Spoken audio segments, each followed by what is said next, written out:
Muy buenas noches por la madrugada. Estamos a 21 de enero del año 2024. Son las 1:06 de la madrugada y vamos a hablar aquí de historia con respecto al ajedrez. Tenemos unas declaraciones de Mark Taimanot. Yo fui víctima de Bobby Fischer.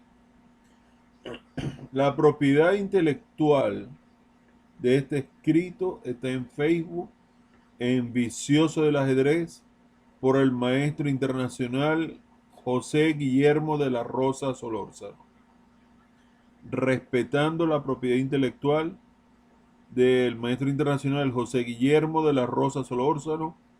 En Vicioso del Ajedrez ustedes podrán encontrar este escrito. De todas maneras, haré el intento de colocarlo en la descripción de este video y vamos a leer la historia y vamos a reaccionar. Vamos a analizarlo. Sobre Taimano, dice el maestro internacional José Guillermo de la Rosa. Este es un escrito del 17 de septiembre del 2020. 21, 22, tiene más de 3 años.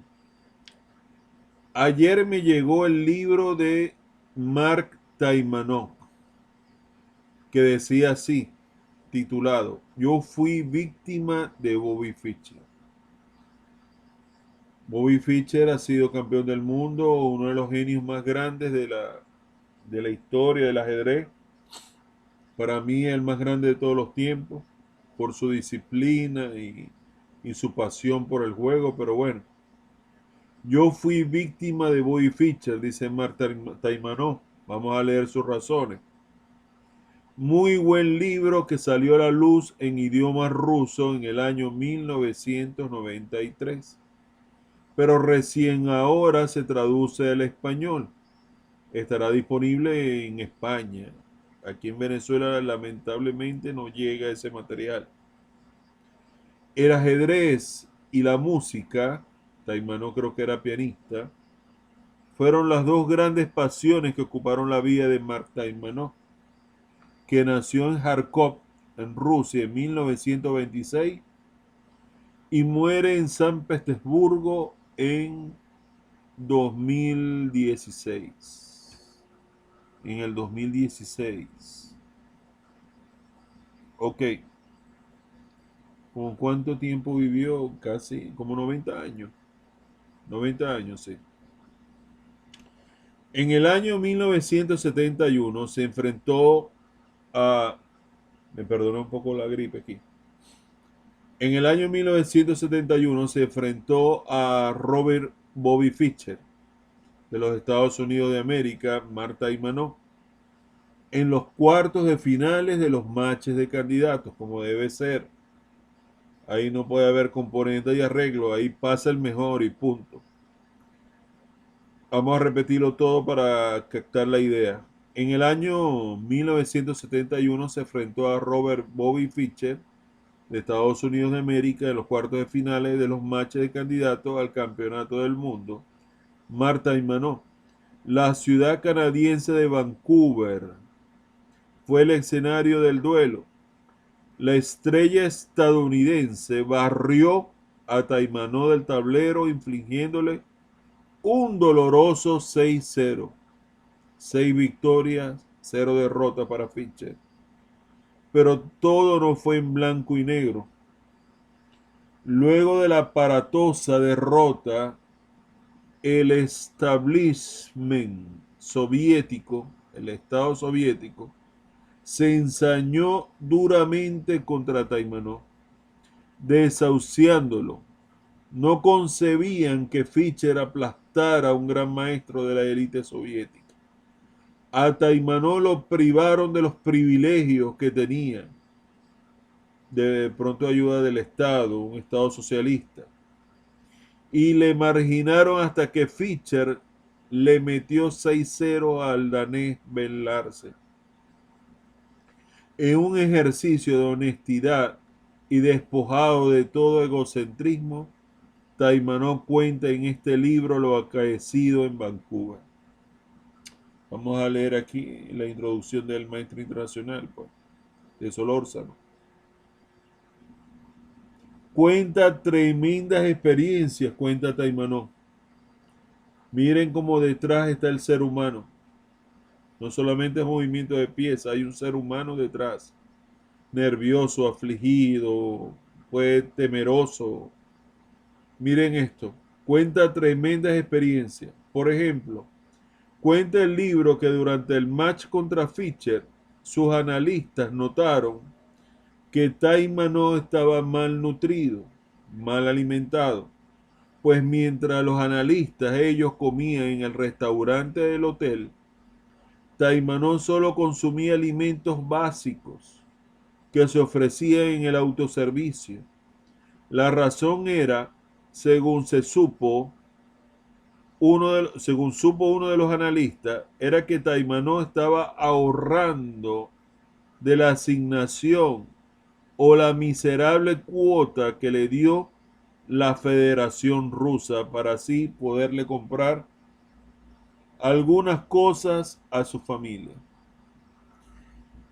Estado socialista, dándole miseria a un jugador para defender el honor soviético, ¿verdad?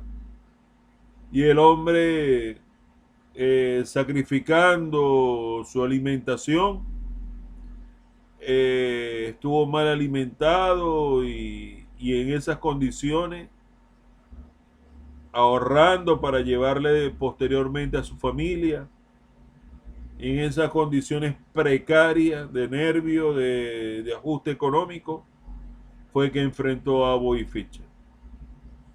Esa película me parece haberla visto, dice el maestro internacional, en Cuba. La gente que salía enviada con cuota o estipendio la ahorraba para comprar otras cosas. Ahorraba su comida o se iba a un hotel más barato, cosas así. Otros vendían la merienda que le daban en el centro de trabajo, etcétera, buscando dinero para enviar a sus familias. Este es el fragmento de una entrevista a Taimanó. Vamos a ver aquí. El periodista: empezaste a jugar al ajedrez relativamente tarde en la vida. Taimanó responde: sí, ya tenía 11 años, curiosamente. La música y el cine me llevaron al ajedrez. ¿Qué pasó?, pregunta el periodista. Cuando tenía 7 años aprendí a tocar el piano en una escuela musical de Leningrado. Un poco más tarde, en 1937, 11 años, ¿sí?, realizaron la película El concierto de Beethoven. Fui elegido para interpretar el papel principal, pero en la película no interpreté a un pianista, sino a un violinista. Seguimos acá. Es decir, le dice el periodista, ¿también aprendiste a tocar este instrumento? Sí, tenía que hacerlo, dice Taimanó. Por cierto, la película fue un gran éxito y ganó el primer premio en el Festival Internacional de Cine de París. De repente me convertí en un actor muy conocido. ¿Y el ajedrez?, le pregunta el periodista. En ese momento también fui al Palacio de los Pioneros, recientemente inaugurado en Leningrado, donde las niñas y los niños más talentosos fueron instruidos en diversas áreas de la cultura. Cuando me preguntaron qué más me interesaba, mi voz interior dijo: ve al club de ajedrez, lo cual hice. ¿Quién fue tu primer profesor?, le preguntó el periodista Taimanó. Tenía algunos conocimientos rudimentarios, autodidacta, sobre el juego, pero el director del club de ajedrez era nada menos que nuestro gran Mikhail Bobinit, el padre de la escuela rusa o soviética de esa época, que en ese momento vivía en Leningrado. Sí, era oriundo de Leningrado, Bobinit. Me recuerdo la simultánea que tuvo de joven y le ganó a José Raúl Capablanca, ¿no?, en Leningrado. Fue un maestro extraordinario. Gracias a él comenzó mi carrera en el ajedrez. Bobinide decía de que para ser un buen ajedrecista tenías que ser un buen analista. Aquí tocamos un poco la faceta de Taimanó el músico. Fue un pianista profesional, concertista destacado, fue un talento. Un concertista destacado en la Unión Soviética, dio conciertos importantes en Londres y otras partes del mundo. Se codiaba con la élite de los pianistas rusos que eran de los mejores del mundo. Un poco más y estamos hablando de Tchaikovsky. Taimanov fue introducido a la música por su madre, quien enseñó piano en el Conservatorio de Kharkov, en Ucrania. Era de Ucrania, ¿no? Antes de que la familia se mudara a Leningrado, sí. Su primer roce con el estrellato llegó desde el principio. El periodista: te hiciste famoso por interpretar el papel del violinista en la película El concierto de Beethoven, pero como un niño de 11 años interpretó al violinista en una película a pesar de ser un pianista. Me intriga eso, dice el periodista. Me dieron un profesor que en poco tiempo me enseñó no solo a sostener el violín con elegancia, qué interesante, y corrección, sino también a tocar algunos fragmentos del concierto de Beethoven. Tuve que aprender a tocar con la mano izquierda en el diapasón y hacer reverencias con la derecha. Parece que me las arreglé, incluso en los primeros planos no se puede ver nada malo. Muchos años después, el maravilloso violinista estadounidense Isaac Stern vino a dar conciertos en Rusia, le sirvió de inspiración. Estábamos en buenos términos y conversábamos mucho. Una vez me compartió sus impresiones después de una clase magistral en el conservatorio. Ustedes tienen muchos jóvenes violinistas talentosos, pero extrañamente todos tienen una forma muy aburrida y poco artística de sostener el instrumento. Oh. Después que adornó, golpeó al final, ¿no? Solo una vez en mi vida he visto a un joven violinista ruso que realmente sostenía el violín con elegancia. Eso fue en la película Concierto de Beethoven. Me sorprendí y le dije: Isaac, ese no era violinista, ese era yo. Taimanov a menudo es muy modesto acerca de sus logros en la música, pero fue un pianista de primer nivel que alcanzó el reconocimiento internacional. En su momento, su dueto de piano con su primera esposa, Lyuba Bruch, fue muy famoso, pero ¿cuál considera que ha sido su mayor logro como pianista? Taimanov dice: mi mayor honor en la música fue que nuestro dúo fuese incluido en la serie Grandes Pianistas del siglo XX. Qué brillante. Producida por Phyllis y Steinway. Entre los 70 álbumes, junto con los nombres a los que siempre he admirado como Rubinstein, Rachmaninoff, Horowitz, Gilles, hay un solo dúo de piano, el de Lyubov Bruch y Mark Taimanov. Fue una sorpresa total y una fuente de orgullo increíble. Su última pasión, el amor. En el 2004, el gran maestro ruso del ajedrez, Mark Taimanov, con 78 años, se convirtió nuevamente en padre. Su hermosa esposa Nadezhda, la cual es 35 años más joven que él, dio a luz unos gemelos en una clínica de San Petersburgo. Sucedió luego de que estuvieran 17 años de casado. El matrimonio con Nadezhda fue el cuarto de Taimanov. Ya se ha convertido en una tradición los casos de nacimiento de gemelos en familia de ajedrecistas en San Petersburgo. Los grandes maestros Valim Salov y Peter Schwilder también son padres de gemelos.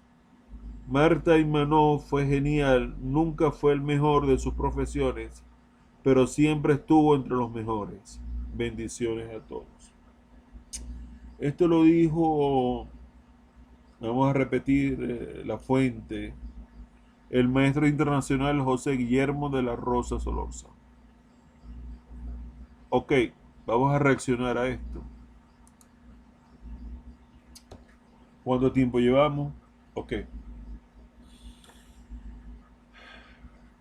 Un gran hombre, nacido en Ucrania y posteriormente se mudaron a Leningrado, tal vez en búsqueda de oportunidades de estudio para el joven.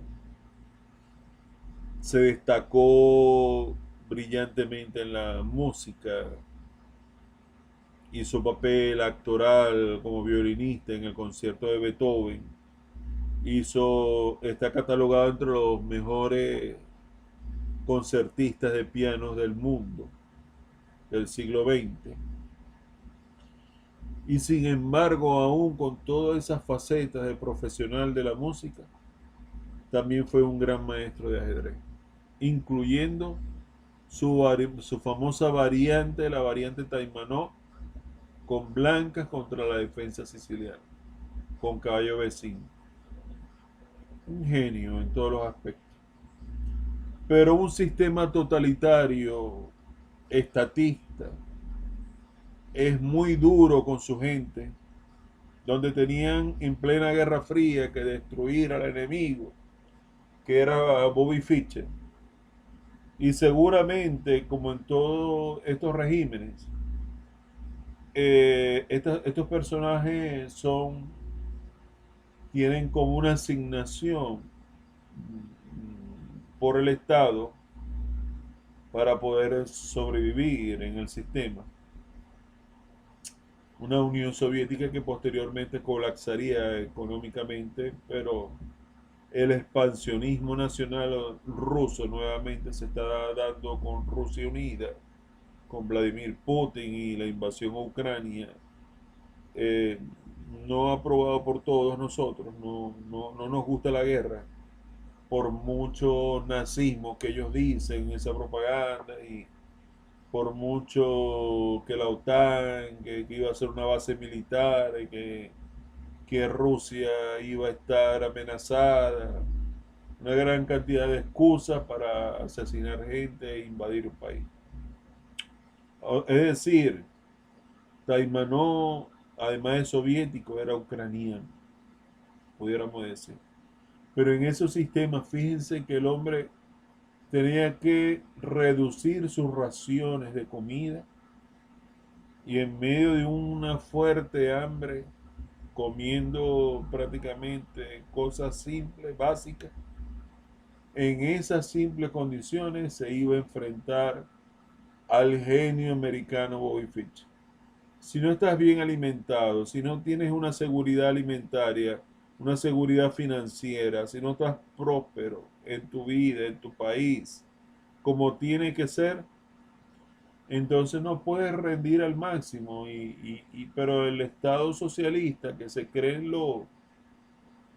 el mejor sistema del mundo, que luego tiene que gobernar un grupo de personas que se hace llamar gobierno, entonces castigan al pobre hombre hasta que ven posteriormente la barrida que le hicieron a Larsen y también la paliza que le dieron, no fue barrida, pero le dieron una paliza a Petrosyan, el hombre más defensivo y sólido del mundo para la época. Entonces, hablando de Taimanov, en verdad, él dice en su libro, fui víctima de Bobby Fischer. Yo diría, te ganó simplemente un genio con todas las reglas. Fuiste víctima del Estado soviético. Fuiste víctima del socialismo. Fuiste víctima del comunismo. Fuiste víctima de los políticos. Fuiste víctima de aquellos que te utilizaron como bandera nacionalista, del nacionalismo. De eso es que fuiste víctima. Bobby Fischer simplemente hizo su trabajo y tenía que demostrar imposición y fuerza y superioridad sobre el bloque soviético, ¿verdad? Y Fischer hizo el trabajo que tenía que hacer.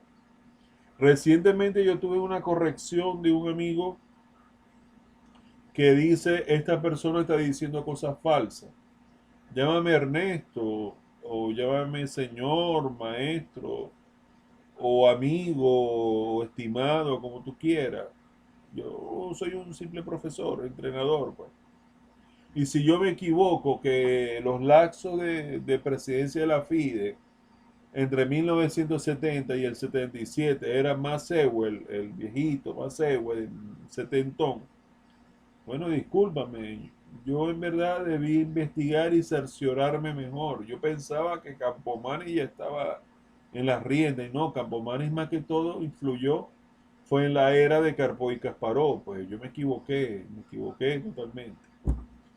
Y lo reconozco públicamente, yo no tengo problema y tengo la suficiente humildad y decencia para reconocer cuando me equivoco. Hago como una fe de ratas. Pero en la otra parte donde buscaron corregirme en decir de que Fischer no había jugado, pero Karpov se la mantenía jugando, ganando torneos uno tras otro y estaba muy activo, yo pudiera decirte que Fischer no paraba nunca de estudiar. Bobby Fischer con su ajedrez de bolsillo, Bobby Fischer con sus revistas rusas, Bobby Fischer y en la noche, Bobby Fischer siempre estudiando, siempre preparándose, siempre indagando, siempre investigando, porque esa era su vida, su pasión. Y cuando no le aceptaron las condiciones justas para defender el título ante Anatoly Karpov, el consentido de la Unión Soviética, se le aplicaron fuerte. Y no lo protegió Maceo. Yo veía más cercano a Campomanes de la Unión Soviética que Maceo. Pero recordemos que Maceo también influyó para que quedara en el 48 Bobigny por encima de Bronstein, porque Bobigny era como el consentido en el 48 de esa época. Es decir, ¿a qué me refiero yo? Yo estoy en contra totalmente de los privilegiados. Estoy en contra de cuando el Estado se mete a castigar a un deportista que te hace un tremendo esfuerzo. Ustedes se imaginan el aplastamiento psicológico, aplastados, humillados, derrotados, acabado de Marta y Manó al ser barrido por goleada con 6-0 ante Bobby Fischer. Y de paso viene el Estado y en tus precarias condiciones, en medio de un socialismo de Estado estatista, paternalista, te vienen a quitar los privilegios y te dejan a la intemperie que te defiendas como puedas. Eso es lo que a mí no me gusta de regímenes autocráticos, de dictaduras de estados, de dictaduras centralistas, populistas, nacionalistas, paternalistas, de que te cambian el patrón del jefe capitalista, del empresario, y tiene al jefe Estado, en verdad. El Estado es para regularizar a través de las leyes, hacer cumplir las leyes, de proteger a la sociedad, sí, pero cuando el Estado castiga porque no llevaste el honor de la Unión Soviética, sino que dejaste que te pisoteara en plena Guerra Fría el enemigo americano, entonces estás demostrando la decadencia de la Unión Soviética con tu humillante derrota, entonces ahí caemos todos por inocentes. No puede ser. No puede ser que se castigue a una persona de esa manera. Yo creo que esas cosas existen hoy en día, por eso que las payasadas de Dubó en el Nacional Rápido y Blitz que hizo con Neponiachi y con Artemie, tenía que demostrar su lealtad a la Federación Rusa de Ajedrez. Entonces existe como una instigación, como una persecución con los deportistas, de no darle plena libertad, sino que tiene que demostrar una lealtad al régimen. Es lo que recientemente yo estuve conversando Ahorita en Cuba, por ejemplo, sistema socialista, ha aumentado brutalmente el precio de la gasolina y sin embargo los cubanos tienen que firmar como una especie de compromiso de lealtad absoluta a la revolución cubana, castrista, comunista. Una cosa difícil. Bueno, lo leí y la fuente no la tengo a la mano, pero fue algo así al respecto. Entonces no podemos culpar al hombre del todo, porque si el hombre hubiera estado, tenía los analistas, pero se separaba de los analistas incluso en las horas de las comidas. Y de pronto no estaba alojado en el mismo hotel, sino que estaría de pronto más modesto, no sé. Estaba en malas condiciones, no estaba en unas excelentes condiciones. Y aún así tenía que sentarse al frente de esa monstruosidad tan poderosa, tan imponente, tan grande que como lo fue, monstruosidad en el buen término de la palabra, de ese gigante del ajedrez como fue Robert James Fitch. Y tenías que rendir. Pero empieza en la apertura, te va aguantando, pero cuando empieza a presionar el genio norteamericano es cuando van llegando los errores. La presión. Y eso Fischer lo sabía muy bien. Llega el momento de quiebre. Te quiebras como la galleta, o sea, te quiebras. Pac, en el buen sentido de la palabra, la frase. Te quiebras que quedas listo, pues. Y te pasan todas las piezas por encima y te agarran al rey y lo matan. O sea, hay un quiebre, o sea, el quiebre de tu resistencia. Es como dice cuando un jugador me dijo hoy en el torneo, no voy a mencionar su nombre para proteger su integridad. Me dijo cuando jugó conmigo, el ataque mío fue tan brutal y tan enredado en el centro que el jugador simplemente colapsó y era un adulto y un experto, pues, un jugador de muchos años. Él me dijo simplemente colapsé. No me dio la cabeza para defender la posición, no supe qué hacer. Colapsé y cuando vi que me quedaba menos de un minuto, yo empecé a jugar como pudiera y esperar el desenlace. Esa es la diferencia. Aunque el tipo es bueno, es maestro, pero esa es la diferencia cuando el otro jugador presiona a tal punto que la otra persona se queda pensando en el reloj y no encuentra solución. No ve solución, simplemente está como un espectador viendo los acontecimientos como el otro le va pasando como un tractor por encima. Algo así pasó entre Fischer y Taimano y pasó 6 veces. Y si lo hubieran hecho 10 veces, 10 veces le hubiera pasado por encima. Esa presión, si Kasparov fue incisivo y presionó muchísimo a Karpov, ¿ustedes creen que el Fischer de 30 años en 1975 no hubiera presionado? Y yo creo que Karpov, yo insisto, hubiera colapsado porque era endeble, era escuálido. Escuálido significa débil.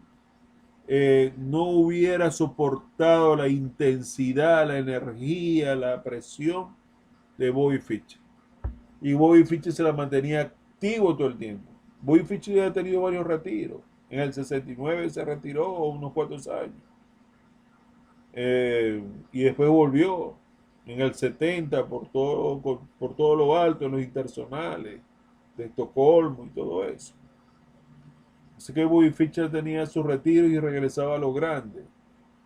Yo sigo insistiendo y me pueden criticar y me pueden decir, usted está equivocado y perfecto, le respetamos, se aprecia y se respeta, es un lema que yo tengo en este canal.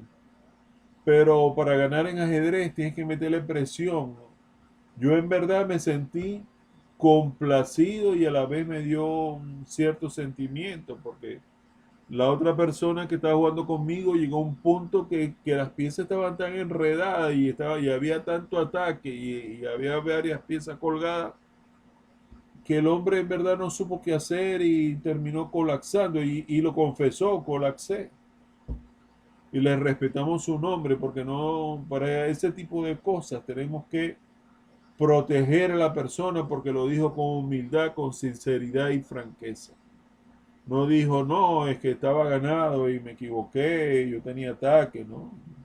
No fue ni soberbio, ni fue pretencioso, ni vanidoso. La humildad es como una joya, pero el orgullo y la dignidad también. Pero en este caso no pierdes la dignidad y el orgullo cuando eres sincero. No te pones máscara, te muestras tal cual como eres. Y eso es otra de las cosas que me gustó hoy en el torneo de Chesky. Bueno, estimados amigos, no quiero cansarlos más.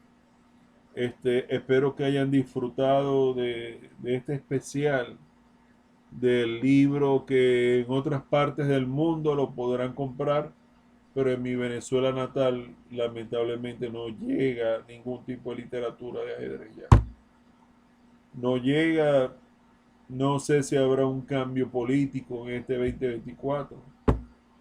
No sé si habrá prosperidad económica, no lo sé si el bolívar se va a volver a revaluar o vamos a adquirir el dólar o otra moneda, no lo sé. Por esa razón yo me encomiendo a Dios Todopoderoso y siempre ando pasando bendiciones por esta vía. Vamos a finalizar. Si en verdad te gustó el video, si te llamó la atención, perdona que me haya extendido en la parte de la faceta musical de este genio de Taimanó, que si fue brillante, de los mejores del mundo en el ajedrez y jugó un torneo de candidatos, de paso era un hombre brillante en la música, como en el violín y en el piano. Eso significa que cada uno de nosotros puede tener un oficio, puede tener un trabajo y puede destacarse y puede ser una persona brillante, exitosa, triunfante, feliz y a su vez puede ser también un buen jugador de ajedrez, ¿por qué no? Así lo demostró Marta y Manolo. El problema fue el sistema socialista comunista, que en verdad no ha enriquecido a ningún país, todo lo contrario, se las ingenia para que países petroleros como el mío vayan a la bancarrota y vayan al desastre y se culpe a nivel externo, pero no se vea la corrupción interna. Si en verdad te gustó el video tal cual como lo estuvimos exponiendo, por favor regálame un like, me hace falta para decir que caló bien, para el algoritmo de YouTube, por favor. Si quieres suscribirte al canal y ayudarme a crecer en YouTube, suscríbete, por favor, estimado. Si quieres comentar algo, lo que tú quieras, bienvenido sea. Si estoy equivocado, errado, yo tengo la suficiente humildad. Por supuesto que investigo primero. No es que te voy a dar la razón de una vez, sino que investigo y me cercioro de que tienes la razón. Y en caso de ser positivo el procedimiento, yo digo, bueno, es verdad, te agradezco que me hayas instruido, me hayas retroalimentado, tanto a mí como a la audiencia mía que me sigue por esta vía. Así que si quieres comentar algo, bienvenido seas. Y si quieres compartir este video en redes sociales, en verdad me harías un gran favor. Se les aprecia y se les respeta a todos como siempre debe ser, como siempre lo he hecho. Incluso protejo identidades cuando hay momentos delicados que tenemos que decir para que no exista, como dicen en Venezuela, ese chalequeo o ese bullying con determinadas personas. Simplemente premiamos la humildad, la sinceridad, la limpieza del evento, lo aplaudimos y esas son las personas que en verdad valen la pena. Les habló Ernesto Rondón y estamos a 21 de enero del año 2024 y son las 1:40 de la madrugada.